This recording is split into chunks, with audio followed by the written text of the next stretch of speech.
Greetings humans, this is Andrei, and I'm George, and welcome back to the Windmill full of corpses. Today we're going to be checking out Shadow of Intent, the aftermath in Jat Krula. This is off their debut album. We're really into Shadow of Intent, but we know the latest one, Melancholy, and I think it's our favorite deathcore album for both of us. Yes, we're not experts on deathcore, but to the extent to which we've listened to it, Shadow of Intent is pretty much the best thing we've heard with that album. So this is probably when they were a bit more rookies, but we're curious to see if they were already pulling off their A game. Yeah, so let's see how it goes. The aftermath in Jat Krula from the album Primordial. This is just an audio stream, so no fancy videos and stomping into the ground, but the way I know Shadow of Intent, that might not be necessary. yeah. So let's go.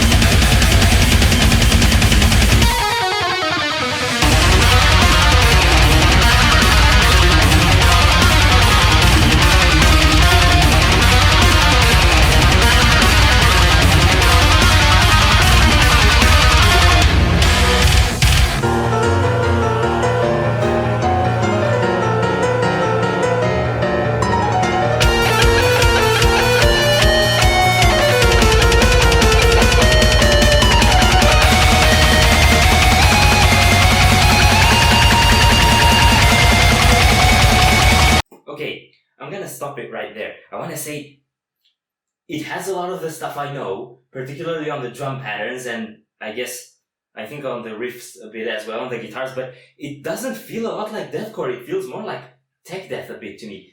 Yeah, I think I get that. Yeah, it has that sci-fi vibe more than the, horror vibe that you get with deathcore a lot of the times. And it's a bit more lo-fi production. Yeah, it doesn't have the later same stuff. depth, definitely. Yeah. But I love what they did with the piano there already. It's like it already went in so many places, so this Yeah. is gonna be a lot to take in. A lot of dynamics, yeah.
Okay, I just wanted to comment a bit on what they did with the lead guitars there. That's probably one of the longest lead guitar sections I've ever heard from Shadow of Intent. Yeah, and I don't really know whether to call it a solo or just like a musical phrase or something, because it had that really steady pace. Yeah, but it's got a very different vibe from what I remember them doing. What they usually do with the lead guitars is quite simplistic, maybe a little bit shreddy, and just I don't know.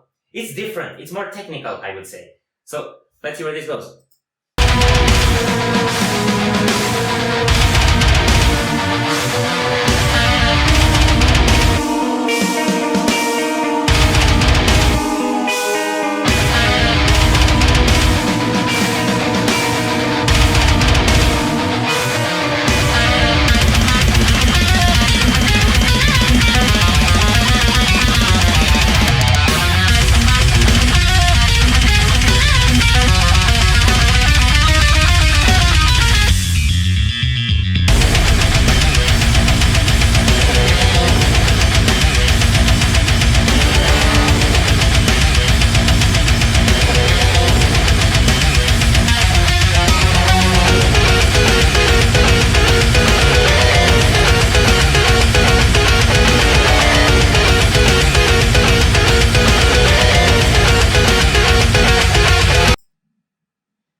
I don't know if you've overlooked what I have overlooked so far, which is no vocals. Yeah, I was just gonna say that. I think this is gonna be an instrumental song. Okay. I was curious what Ben Dewar sounded earlier in the day, so if you have more, we're gonna find that out now. yeah, if you have suggestions for more of early Shadow of Intent, we'd like to hear that too. But I think this is gonna be instrumental, so I'm looking forward to a lot more of these cool dynamics. I love that little bass passage they had there. Yeah, what I want to say here is this does not sound like deathcore to me. Yeah, It just doesn't. It sounds like symphonic cinematic tech death. And I really like what they did with the artwork. It's exactly what the music says. It's got this sci-fi adventure kind of vibe, and it's like you can see intergalactic wars going on. At least in my head. And I like how they're using the instruments because every instrument is coming with a different thing, and it just gradually keeps changing. So it has a really good flow, but it also like just throws you off all the time because you don't know what's gonna hit you. And it's so unpredictable. Yeah, I like that dynamic feeling that they get with all the little surprises. Let's keep going.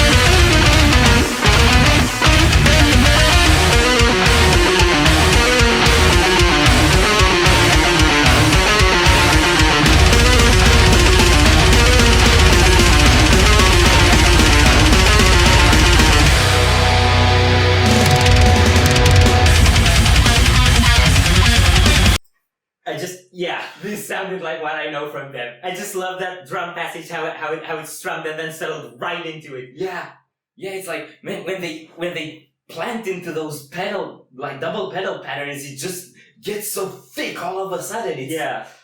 I'm really curious what this would sound like in the later production with a bit more crunch in the guitars. Yeah, you know how bands do remasters. When Shadow of Intent, well, they already grew a lot probably since this one, but at some point they should do a remaster of older stuff, like with the brutal sound they have now. Yeah, I would love to see this in a more hi-fi sounding. Okay, let's go. We're only halfway through, and this already kind of, well, it sold me completely. Mm-hmm.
Yeah.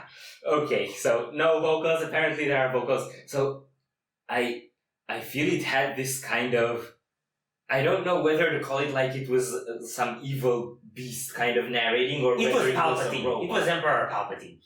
It was not Emperor Palpatine because he did not sound old and grumpy enough. It sounded more like a really big monster to me. It sounded like Emperor Palpatine when he was young. I'm stuck on that gimmick. Please give it to me. Okay, okay, yeah, but I don't know. yeah, I get that, but the imagery I got was just this kind of like something that's announcing menacing things to come.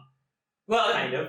it was right. Yeah, and and then when that blast beat kicked, it's like, yeah, this is what I'm talking about. And what I really like is the guitar melody. Yeah. Da, da, da, da, that thing going on around. I don't know, that for some reason it sounds so chill to me. It sounds like the drums and the vocals are kind of talking menacing stuff, like trying to scare the guitarist, and then the guitarist is that like, yeah, whatever you say, bro. That's what it sounds like to me. It's so interactive in some sense. It depends how you look at it, because to me it kind of just kept things ominous, I would say. Because when you go with this sort of like whispered or recited vocals, it can get quite cheesy, but I think that guitar melody kind of kept it serious in some sense, kept it believable. Yeah, I think it depends on the way you're looking at it, but I'm just having too much fun to feel dark, even though the song is dark, because it's so good. Okay, we've got 1 minute left. Let's let it all go. Yeah.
I need to hear what that leads into. Yeah, that leads into something. It's one of those things that flow into the next song. Me scary.